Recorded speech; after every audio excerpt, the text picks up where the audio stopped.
little bit bigger so you guys can see it. Okay. Brittney Griner sentenced to 9 years for cannabis possession smuggling in Russia. Okay. WNBA star Brittney Griner was convicted Thursday in Russia of cannabis possession and sentenced to 9 years in prison, despite her insistence that she, quote, made an honest mistake, her tearful pleas for mercy. Standing in a cage reserved for defendants in the Khimki court outside Moscow, Griner, 31, remains stone-faced upon hearing the verdict. As part of the punishment, Griner also will be required to pay a $16,300 fine. Asked if she understood the sentence, Griner replied in English, "Yes, I understand, Your Honor." Lately, she was being led out of the courtroom in handcuffs. Griner told a gaggle of reporters, "I love my family." Minutes after sentencing, the White House released a statement on behalf of President Biden condemning the outcome of Griner's drug trial. Today, American citizen Brittney Griner received a prison sentence that's one more reminder of what the world already knew. Russia is wrongfully detaining Brittney. The statement read, "It's unacceptable, and I call on Russia to release her immediately so she can be with her wife, loved ones, friends, and teammates." Biden vowed to work tirelessly and pursue every possible avenue to bring Griner and American Paul Whelan, who is also jailed in Russia, home as soon as possible.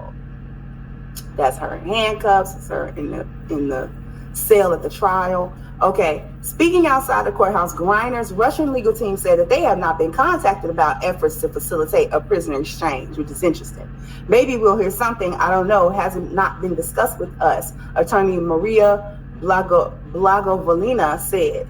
White House National Security spokesman John Kirby said Thursday that a U.S. offer, widely suspected to be an offer to swap Russian arms dealer Victor Bout for Griner and Whelan, was still on the table. We're still open to having our proposals seriously and positively considered. We want them to take the offer that's on the table because it's a good one and a fair one, and it'll help bring Paul and Brittney home.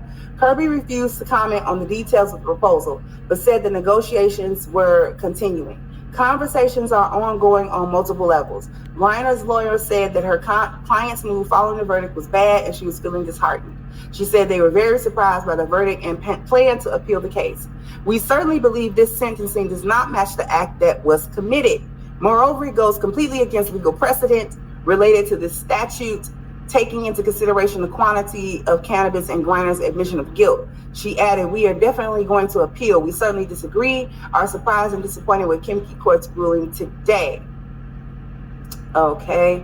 Earlier at Thursday's hearing, Griner, with her voice quivering, acknowledging her mistake and pleaded for leniency. "I want the court to understand this was an honest mistake I made while rushing under stress, trying to recover from COVID and just trying to get back to my team," Griner said, referring to her packing the vape cartridges in her luggage on her way to Russia in February.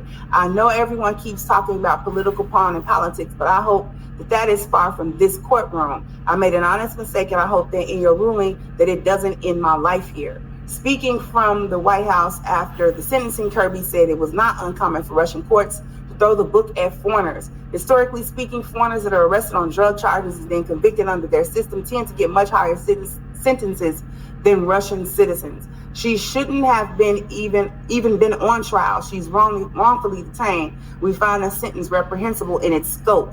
Griner, who pleaded guilty to the charges, said she did not intend to break Russian law and that her parents taught her to take ownership of her errors. In the course of her trial, Griner testified that she inadvertently placed cannabis cartridges into her bag while stress packing for her trip to Russia, where she was contracted to play basketball for a local team during WNBA's off season.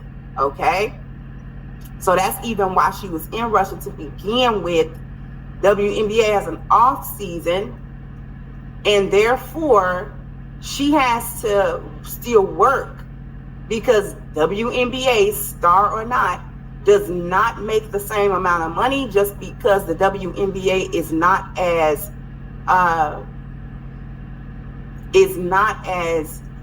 lucrative and profitable as the NBA, so they're not going to make that money. Anyway, the two-time Olympic champion insisted that she did not plan to bring the vape cartridges containing 0.7 grams of cannabis oil to Russia or use them there because she was aware of local drug law. Lawyers for the Phoenix Mercury Center have presented character witnesses from the Russian team and written testimony from a doctor who said that he prescribed her cannabis for pain treatment. Okay. Now, I said that this article was really long. I'm gonna actually go ahead and stop reading this because